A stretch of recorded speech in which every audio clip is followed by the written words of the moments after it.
For anyone who watches Nollywood movies, which is the Nigerian version of Hollywood and the biggest movie industry in Africa, do me a favor, please.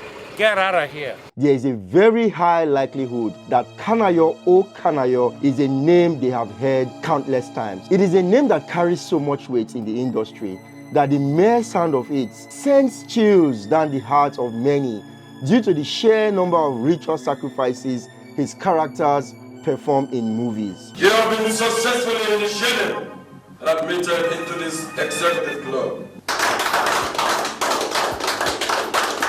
So, who really is Kanayo O Kanayo? I promise not just to bring her brain alone, I'll bring that of all her friends. Does he perform sacrifices in real life, just like in the movies, to actually earn him the title of Nnayi Sacrifice? I make sacrifice. Well, I recently had a chance to interact with the man, and I asked him if he truly makes sacrifices or not. Trust me, his answers would shock you.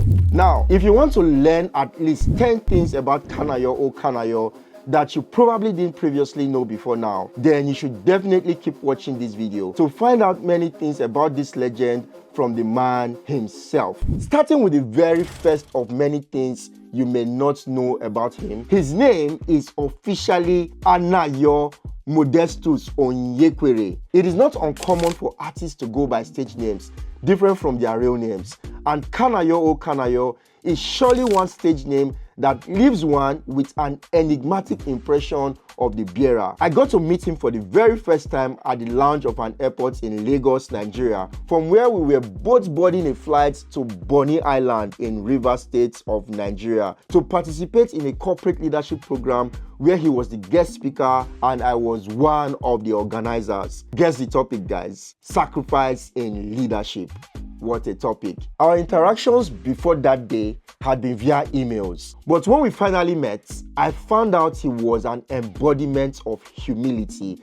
I must confess, the man is humble to a fault. Now, for anyone who knows me, it would come as a secret that I make the right sacrifices and take every opportunity to curate stories worth telling, which eventually resulted in the quick airport interview that I'm going to showcase to you this time. Hello everybody, I'm here with the prominent veteran actor Kanayo O Kanayo, as he's popularly called. He's been giving me some nuggets and I decided to curate them on camera. Good morning, everyone. Well, I don't know why they call it nuggets. They're just my thoughts. But the fact is that many of us have practical knowledge of what a professor doesn't have in the books, because we've been playing at the ringside of the entertainment industry. So we share practical experience of marketing, production, distribution, and so on, and what works well for our immediate environment. It may not be as the West puts it on paper, but every environment comes with its own unique advantage.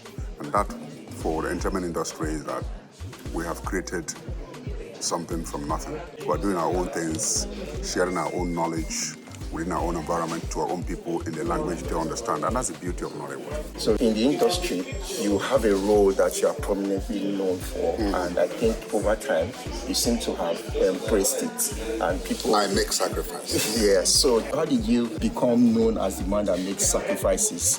We tell our stories in many different ways, and when you tell the stories about particular areas of life, people begin to align your thoughts, align your being, your essence towards that.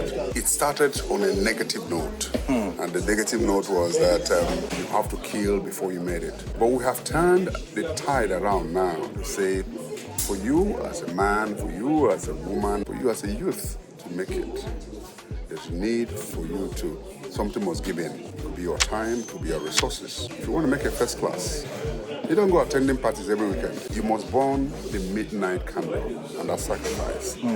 If you must be rich, there is need for you to have savings from your salary. God gave us oil. Every person has an oil industry in the head.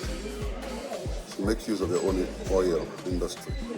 And when you do that, you begin to turn around situations. While listening to him, I couldn't help but feel engulfed in the wealth of experience and knowledge and wisdom that he has gathered over the years. From his story, I got to see a man who is constantly able to turn negative situations into positive ones. I particularly liked how he used the story of his father to illustrate the importance of having diverse streams of income, a point that can never ever be overemphasized. My father didn't have much education. In fact, he was a dry cleaner at a hospital. So we had yam barns. He cultivated a lot of yams. I had my father's sacrifice to obtain a secondary school education. But I came home one day, and this story touches my heart. Secondary school, my father didn't have education. Don't worry about it. I'm his representative here. So now I gave him the same paper I was giving school fees. He packed his bicycle, dipped his hand in his pocket, the same envelope. This was the time the world hadn't gone digital, so every salary was put in an envelope. The same envelope he came with from work, he gave it to me. And he said to me in our local dialect, I'm from Mbise in Imo State, he said, Ogula. So that's the sacrifice my father made for me to be educated. In case you have forgotten that I mentioned you would learn new things about Kanayo O Kanayo in this video, this is to remind you that I keep my promises. So, revelation number 2. He is the son of a dry cleaner who also cultivated yams. When he said he was his father's sacrifice, I felt it. And it reminded me of the sacrifices of my own father when he was alive. Being a parent is a full-time job. May God bless all the parents out there doing their best and sacrificing a lot of their personal efforts for their family's sake. In case you missed revelation number 3 though, Kanayo O Kanayo is from Mbise in Imo State, the southeast of Nigeria. Kanayo O Kanayo is a brand name, but it will interest you to know that his very first movie in the industry that brought him to limelight is the 1992 blockbuster movie Living in Bondage. It was his performance in this particular movie that brought him to limelight, and he immediately shot straight to stardom. In case you have lost count, this is revelation number 4. For revelation number 5, he has featured in well over 250 movies as at 2023. Upon arrival in Bonny Island, there were fans queuing up to take pictures and get autographs, and this man patiently obliged as many as he could. Kanayo, my man. No. We'll do it outside or here. Anywhere you want. At that point, I realized how difficult being a celebrity could really be, and I did not envy them. KOK is truly a man that loves tradition, and this was particularly evident in the way he appreciated the warm reception from these beautiful and amazing women, and I must confess I enjoyed the view. So we are going to switch things up a bit more to a formal setting. Besides, this was the main purpose of our encounter: sacrifice as a discipline in leadership. Before we proceed, let's quickly take a moment to appreciate the silent sponsors of this video: the YouTube subscribe button and its neighbor, the like button. This is still a growing channel, and subscribing is one way you could encourage me to keep growing and creating better content. At this point, I have no other option but to say thank you to everyone who has subscribed and who has been supporting this channel. Please don't stop. I'm going to take a moment first to introduce our very special guest who is here. He's sharing with us this evening about leadership, about discipline, about sacrifice, and the discipline in leadership. Now, just as he has collected degrees and collected roles in movies, KOK's excellence has garnered him both national and international recognition in countries including Nigeria, the United States of America, Cameroon, the United Kingdom, and he has over 40 awards to his credit. He believes that anytime you speak, you either show a man the road or you increase his load. Ladies and gentlemen, I'll invite you to join me as we bring the one and only KOK to join us on the LDL stage this evening. I couldn't stop smiling to myself when KOK began responding to the sacrifice conversations as he started sharing some key ingredients for leadership. It's quite important that we begin to look at the impact people like us have made in Nigeria and all over the world with what we have done. But the leadership skills innate is what I'm here to share. And the sacrifice one has made over the years to be where he is. First of all, in that leadership skill, that you must possess to be a leader is integrity. It is critical. You don't have it, you're not honest, your word is not your bond, you cannot go any further. If you are a man whose words cannot be trusted, then you cannot provide leadership. Then subsumed under that again is courage. For you to be a leader, to be reckoned with, you must have courage. And courage demands that you have the strength of purpose, whether moments of pain, moments of grief, and so on, to say, this is where we stand. And then, what has also helped me is empathy.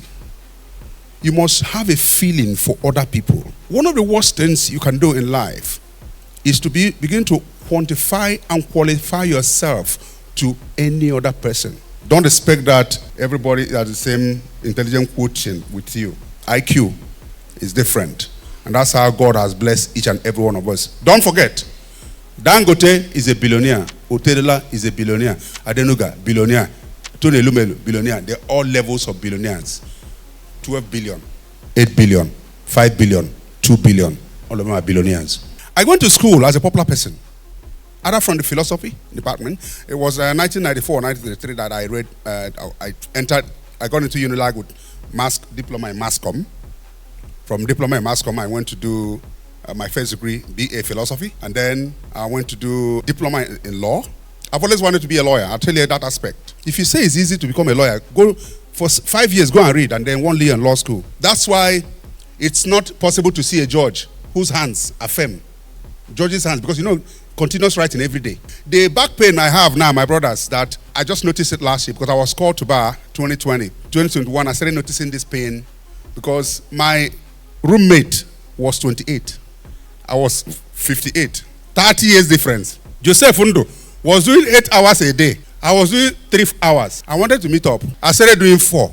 My brother, what has happened is that as at two years ago, if I stand for more than 25 minutes, all my weight will come to my legs. Then I complained to my doctor. Then I found out the nerves here now think this is the way to sit because of 4 hours of reading. So sacrificing my time, managing my time has earned me today. I can come speak with you. Now, if you took your time to listen to everything, I'm sure there were several revelations in all he said. But let me re-emphasize one very key one that stood out for me. And it is, in addition to becoming a veteran actor, he is now also a lawyer and has been duly called to the Nigerian bar. Man, it's not easy, man. It's not easy. Now, for the next revelation, he has authored a book.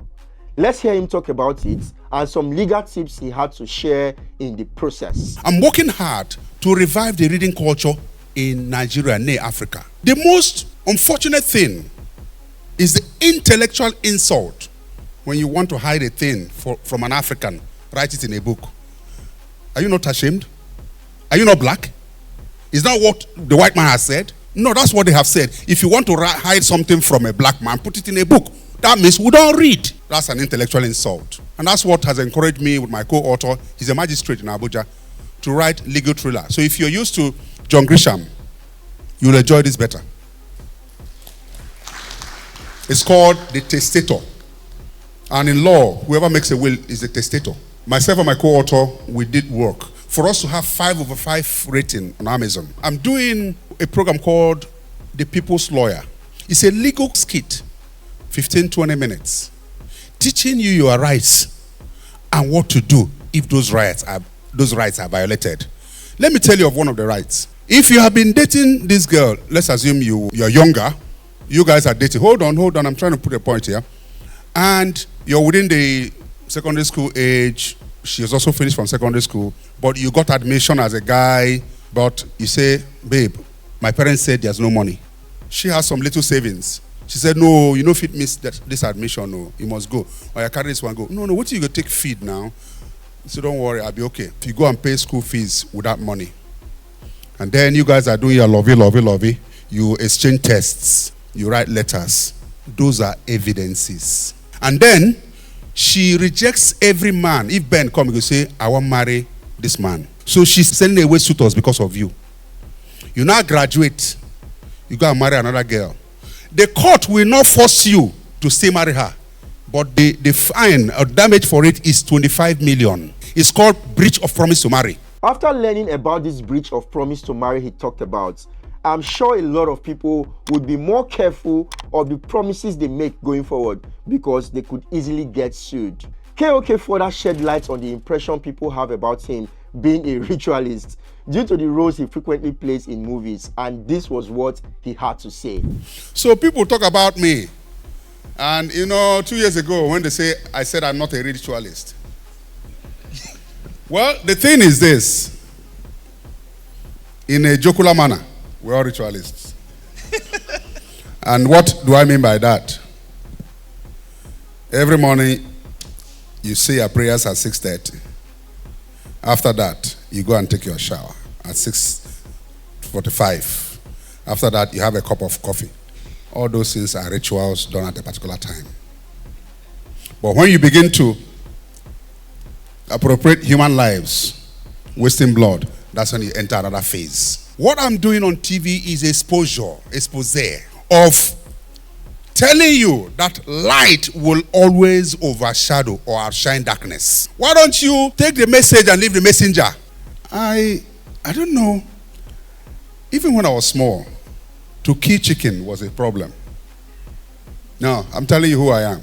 People should distance themselves from ritual acts. It does not pay. I found it hard to believe that KOK of all people would be scared to kill a chicken due to the hard-man persona he portrays in movies. Now, it is not uncommon for popular actors to go into politics. In Nigeria, for instance, we have the likes of Desmond Elliot and a few others who have contested electoral positions.